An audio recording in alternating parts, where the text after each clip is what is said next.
dan kutipan tidak langsung. Nah, mengenai hal tersebut telah dijelaskan juga tentang definisi masing-masing dari kutipan langsung dan kutipan tidak langsung. Pertanyaan saya begini, kalian berdua cenderung ke kutipan langsung atau kutipan tidak langsung? Mengapa dan jelaskan. Terima kasih.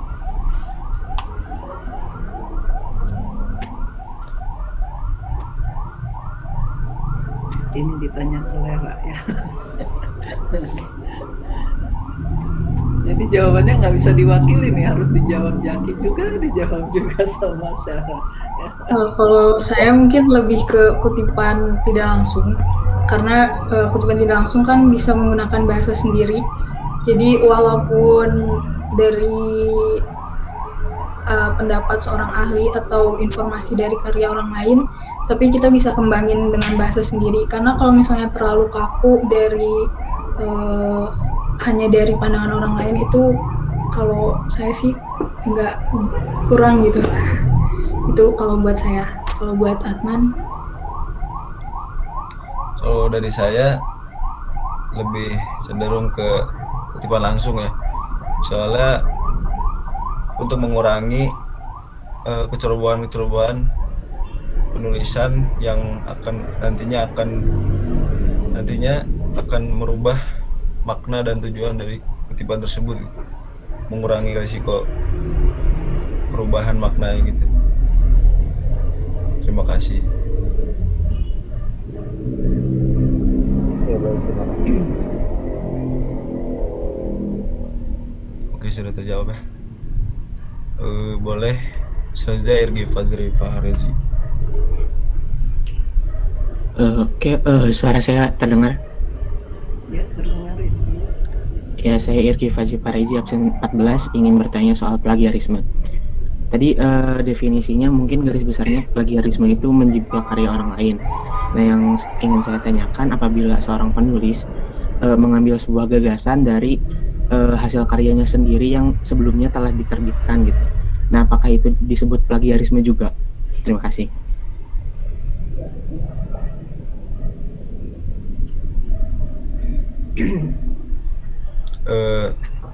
Jadi maksud dari pertanyaannya, penulis tersebut mengambil kutipan dari yang dia tulis sebelumnya yang sudah diterbitkan gitu.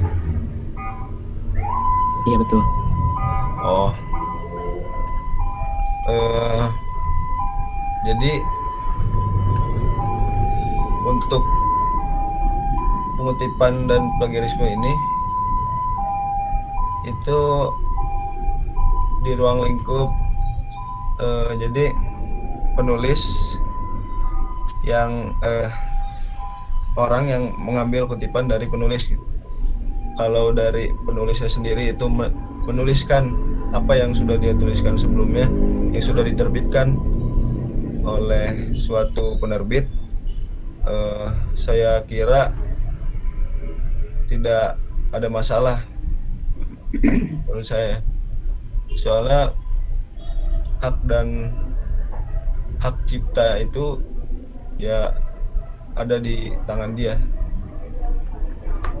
Menurut saya seperti itu.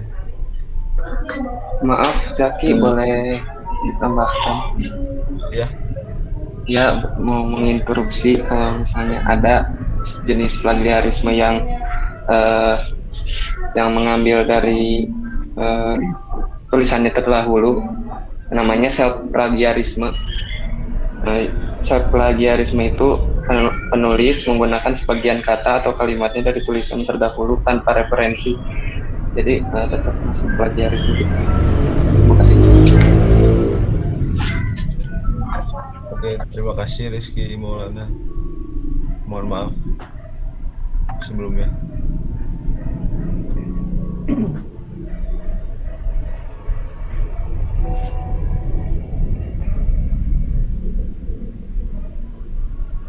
Selanjutnya boleh Amira Labibah.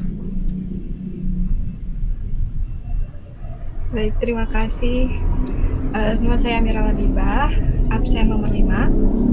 Pertanyaan saya adalah, bagaimana kita mencantumkan sumber kutipan jika kita tidak tahu siapa yang menulisnya? Misalnya sumber kita dari karya ilmiah atau ensiklopedia. Terima kasih, itu saja.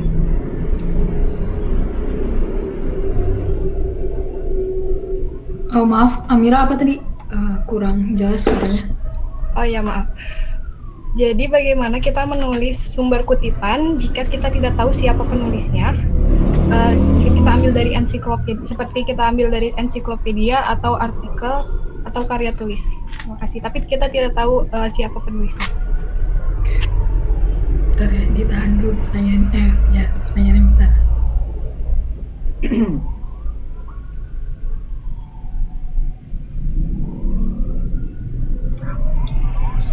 Setiap pertemuan itu bakal selalu ada review. Terus katanya tuh reviewnya tuh minimal dari 10 jurnal gitu. Kata kalian jurnal-jurnal Kita tidak akan rehat ya, tapi kita langsung 2 jam, kan harusnya ada misalnya nih rehat aku di tengah. print 15 Tapi nanti kita akan keluarnya menjadi tapi lebih saya cepat ada 10 10 menit. jurnal kan, jadi aku 10, bisa lihat dari 20. jurnal mana aja. Karena ini harusnya Ini rehat dulu print atau 10 enggak menit. sih? Soalnya kan kayak aku kan nggak bisa selalu pegang laptop kan. Mungkin Zaki mau menanggapi pertanyaan ini?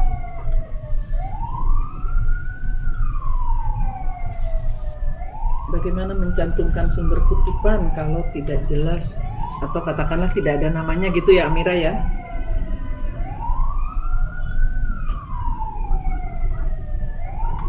Ensiklopedia memang nggak ada nama orang, tapi biasanya ada nama lembaganya. Ya. Kalau karya ilmiah pada umumnya ada nama penulisnya, Amira. Yang jarang ada nama itu misalkan artikel di surat kabar ya, tapi ada inisial di sana. Kalau ensiklopedia, kamus biasanya ada lembaga itu. Atau Zaki mungkin ada teman Anda yang lain yang bisa menanggapi dulu, nggak apa-apa, nggak jadi masalah, dibuka saja kesempatan itu.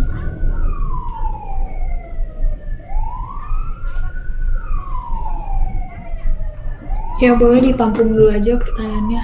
Ya Ada mungkin yang- sembari mencari jawaban pertanyaan yang diberikan oleh Ami, lanjut ke pertanyaan dari Yuni Jaya. Boleh. Ya, terima kasih. Izin bertanya, kalau kutipan tuh saya sering lihat di beberapa artikel atau makalah gitu ada yang tanda miring, jadi kayak pakai italik gitu. Nah, itu tuh termasuk kutipan atau salah penulisan atau gimana? Ya, terima kasih.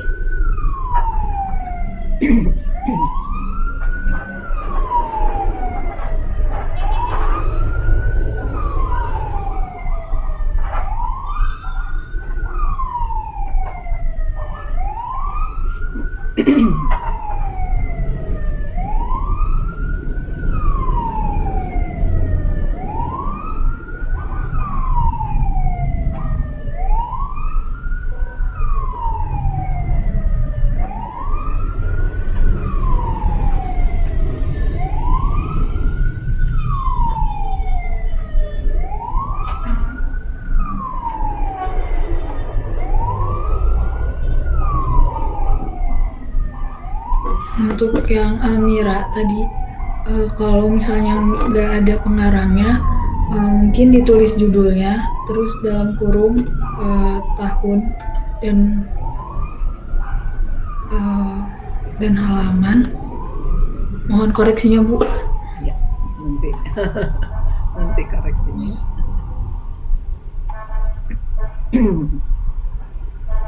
Baik, terima kasih.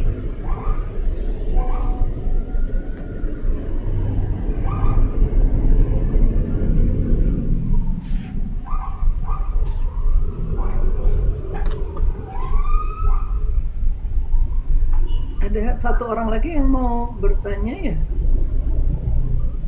Ini terakhir ya, Agung siapa tuh? Agung udah angkat tangan. Ya boleh ditampung dulu. Novel. Oke, terima kasih. Jadi tadi kan sudah dijelaskan ya jenis-jenis pengutipan ada jenis pengutipan secara langsung, tidak langsung, catatan kaki, dan daftar pustaka. Nah, katakan misalnya kita tuh ingin mengutip suatu sumber secara langsung dengan jenis yang langsung tadi. Apakah sumber kutipan tersebut dimasukkan ke dalam daftar pustaka lagi atau sebaliknya? Itu saja sih yang saya.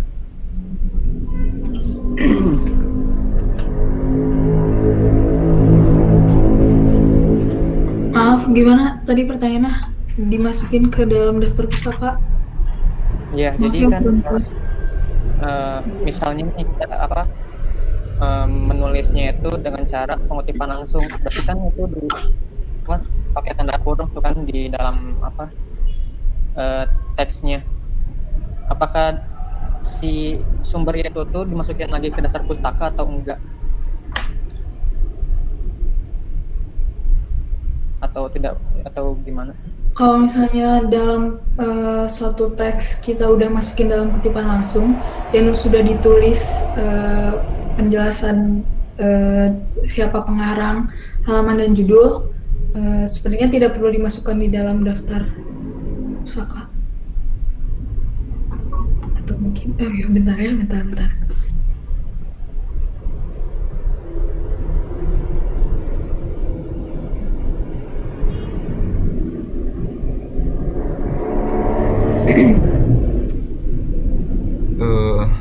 Saya ingin menjawab pertanyaan Yuni yang tadi. Untuk penulisan kata garis miring itu Huruf miring huruf bukan? miring, maaf, huruf miring itu untuk perubahan dalam kalimat dari sebuah kutipan langsung. Sudah terjawab, Yuni? Jadi setiap yang dimiringin itu pasti ada perubahan kalimatnya gitu. Ya, itu ada perubahan kalimat di sebuah kutipan. Yang dilakuin sama penulisnya, penulis karyanya gitu.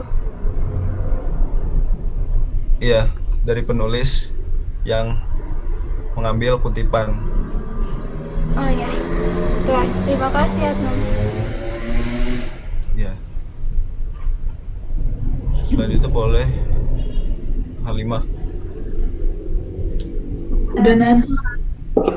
Terima kasih kesempatannya. Tadi di awal disinggung tentang efek samping yang tak terduga dari plagiarisme. Boleh dikasih contohnya apa efek samping yang tak terduga itu? Terima kasih.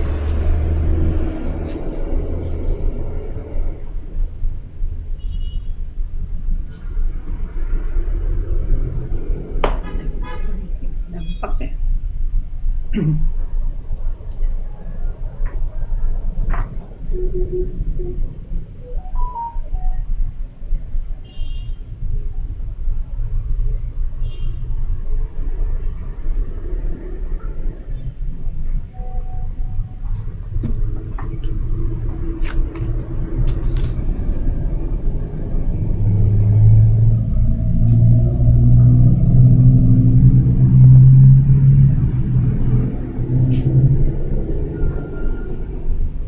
Zaki nanti pukul 9.45 diakhiri ya diskusinya.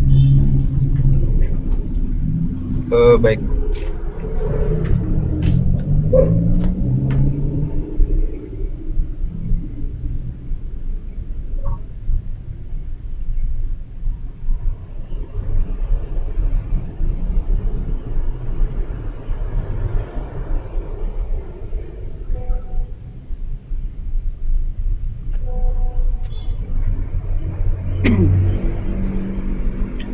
Mungkin saya akan menjawab yang pertanyaan yang diberi oleh Halimah.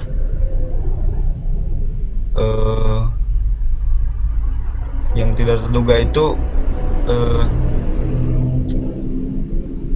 di plagiarisme dan pengutipan ini didasari oleh sebuah undang-undang ya, undang-undang plagiarisme dan pengutipan yang ada di pasal 113 UU Undang-Undang Nomor 28 Tahun 2014 tentang hak cipta juta dan dengan ancaman hukuman paling lama 4 tahun dan denda minimal 1 miliar. Paling banyak 1 miliar, maaf. Jadi itulah hal tidak terduga. Dan jangan asal ambil atau mengutip dari sembarang penerbit atau penulis. Akan terjadi hal-hal yang tidak diinginkan, tidak terduga. Baik, cukup. Terima kasih.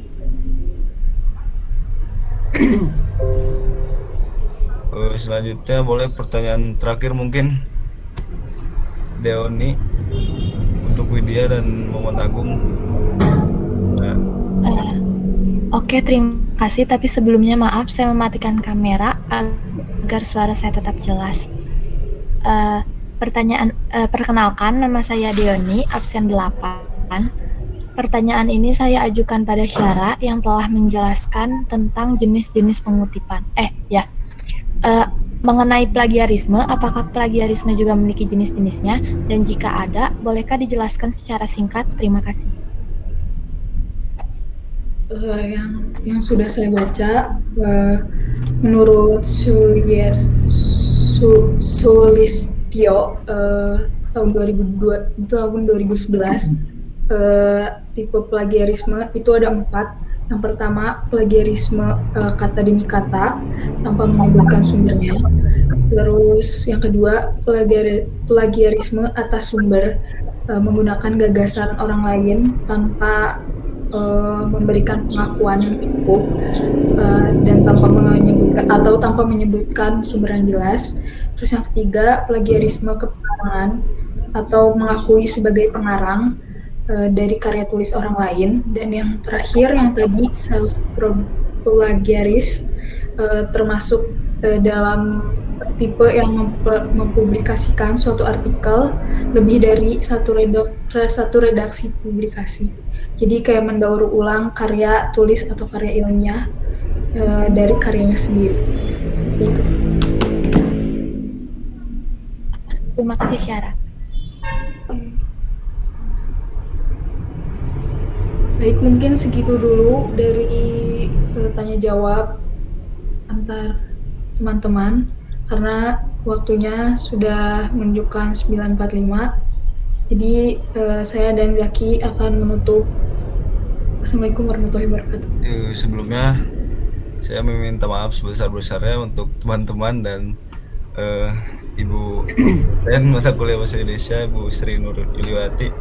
Maafkan kami di sini sedang belajar, jadi mohon maaf bila banyak salah, dan kami akan menerima saran-saran atau masukan yang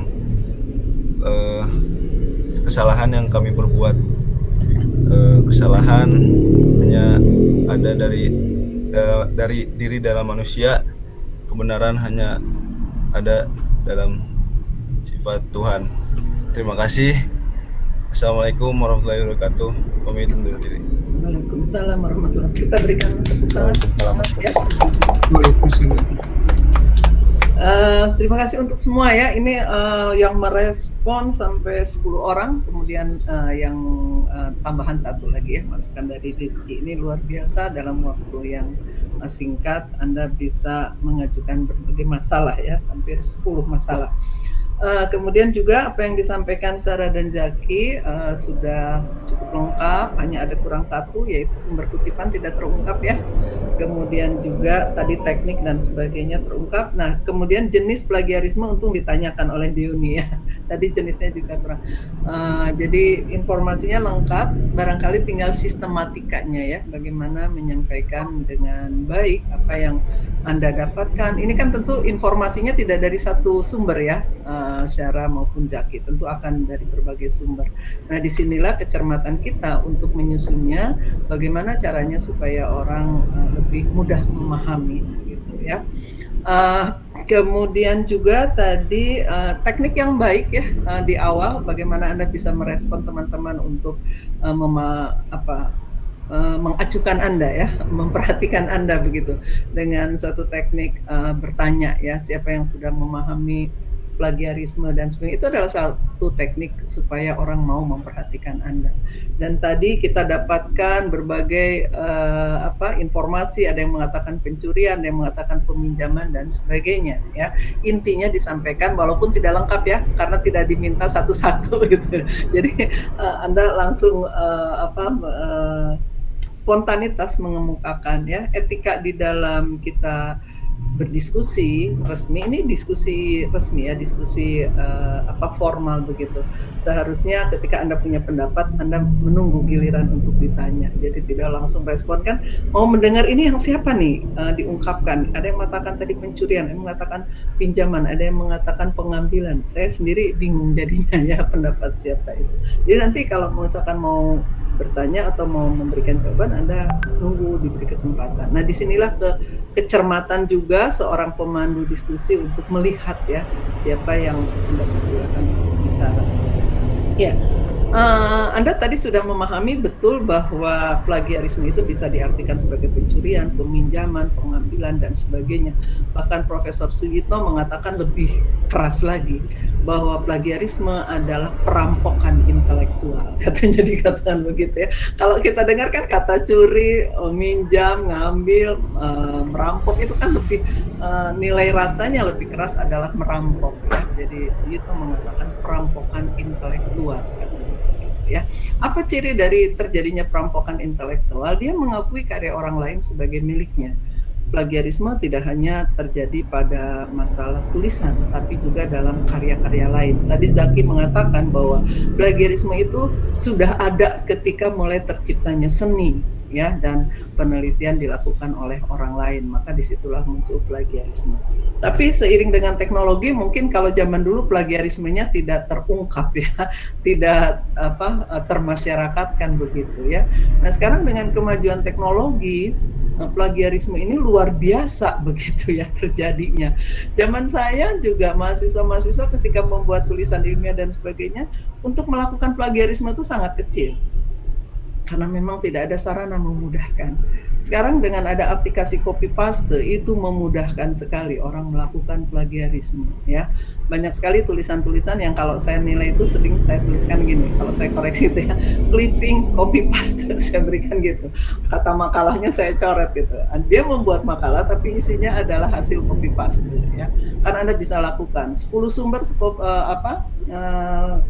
referensi yang Anda gunakan, Anda ambil satu paragraf dari sini, satu paragraf dari yang lain, kemudian disatukan di halaman judul diberi nama. Biasanya saya langsung coret karya-karya seperti itu dan saya berikan catatan clipping copy paste begitu ya. Karena apa? Teknologi memudahkan melakukan pelanggaran seperti itu. Kemudian Anda tadi menjelaskan bahwa pengutipan itu betul adalah pinjaman gagasan orang lain ya, pinjaman kalimat-kalimat orang lain. Nah, kita tidak mengakui sebagai karya kita sendiri. Kita hanya pinjam.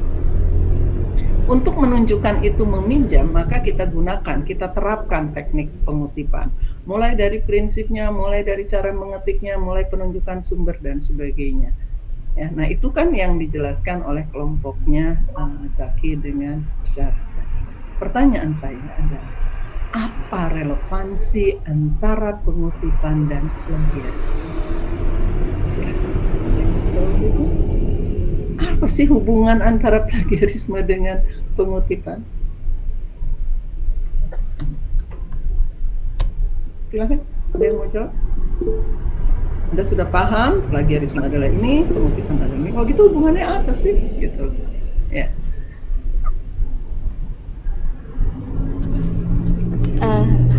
Siapa yang menjawab? Wida? Bu, oh, izin menjawab. Silakan. Kalau menurut saya, pengutipan itu salah satu solusi dari plagiarisme. Jadi kita bisa menyantumkan pengutipnya, sumbernya, supaya tidak dianggap plagiarisme. Ya, begitu. Tepat, itu jawabannya. Jadi pengutipan itu adalah salah satu teknik untuk terhindar dari kegiatan plagiarisme. Tidak ada ilmu berkembang tanpa ilmu sebelumnya gitu loh. Jadi tidak apa-apa Anda meminjam gagasan orang lain, Anda meminjam gagasan orang lain, memindahkan kalimat orang lain ke dalam naskah kerja Anda. Gak apa-apa. Karena memang tadi ada filosofi ilmu atau kalau ada belajar filsafat ilmu itu ya, tidak ada ilmu berkembang tanpa ilmu sebelumnya. Penemuan-penemuan saat ini itu pasti berdasar pada penemuan yang sudah ada sebelumnya, gitu. Sehingga tentu dia akan merujuk, dia akan mereference ya tulisan-tulisan atau temuan-temuan terdahulu itu, sehingga dia akan mengajekkan hasil temuannya, akan meyakinkan hasil temuannya. Jadi benar, pengutipan itu adalah salah satu di antara sekian teknik untuk tidak kita lakukan plagiarisme atau penciplakan. Nah, Anda tadi sudah belajar, mudah sekali kan untuk menghindarkan diri dari sebutan plagiator? Ya, hanya Anda mau mencantumkan sumber, tapi ada aturannya pencantuman sumber. Ya, kita harus mencantumkan, misalkan kalau Anda melakukan penunjukan sumbernya di awal, maka Anda cantumkan apa dan bagaimana cara mengetikkannya. Kalau Anda mengutip dahulu baru penunjukan sumbernya, kan Anda harus tahu bagaimana cara mengetik dan menunjukkan sumber. Ya, nah teknik penunjukan sumber ini ada dua. Anda dulu ya, saya pernah belajar teknik footnote atau catatan kaki, pernah kan? Ya. Nah, footnote atau catatan kaki itu bisa kita gunakan sebagai cara kita mengakui bahwa kita hanya meminjam tulisan orang lain. Tapi teknik ini lama ditinggalkan para penulis. Karena apa? Tidak efisien. Ya. Ketika Anda melakukan kutipan di halaman tersebut, kemudian kita pindahkan ke dalam naskah kita, di bawah naskah kita harus kita tuliskan sumbernya, gitu kan? Ya. Pencantuman sumbernya harus lengkap.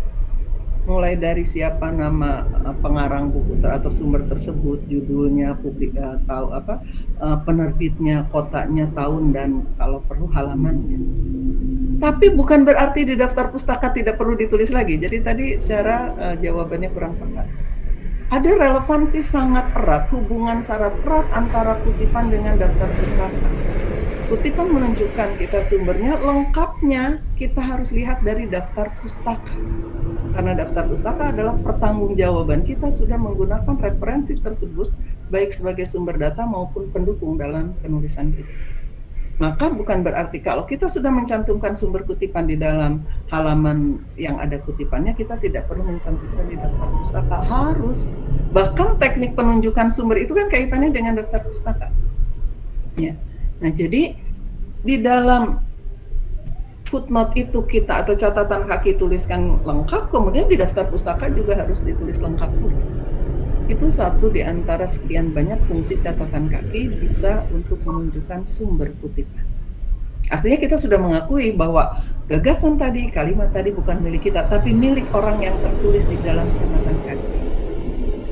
Nah, teknik sekarang yang banyak digunakan adalah teknik langsung menunjukkan sumber. Jadi begitu Anda kutip langsung menunjukkan sumbernya. Nah, tidak perlu ditulis seperti catatan kaki lengkap, tapi cukup menuliskan nama akhir saja dengan tahun publikasinya. Halaman itu tentatif, boleh dituliskan, boleh tidak dituliskan.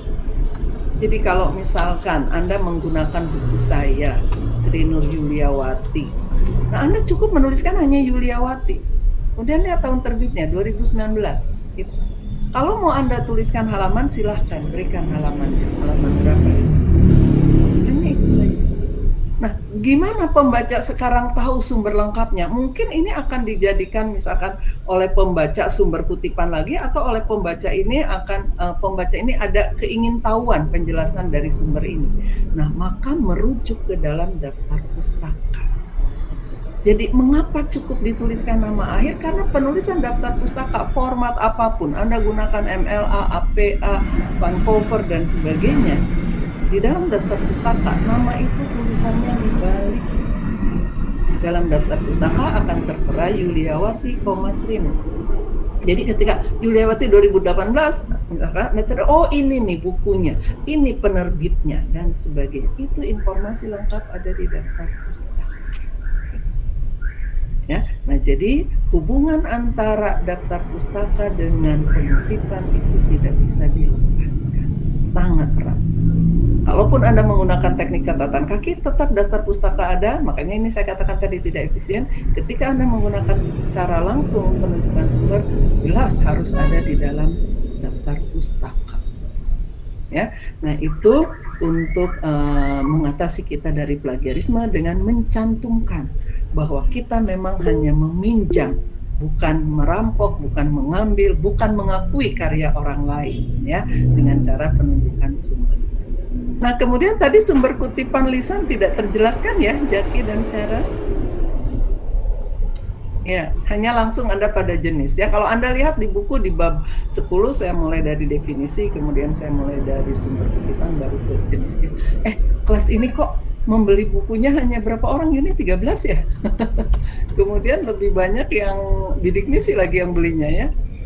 Buku itu sebetulnya tidak akan Anda rugi dengan memilikinya karena teknik proposal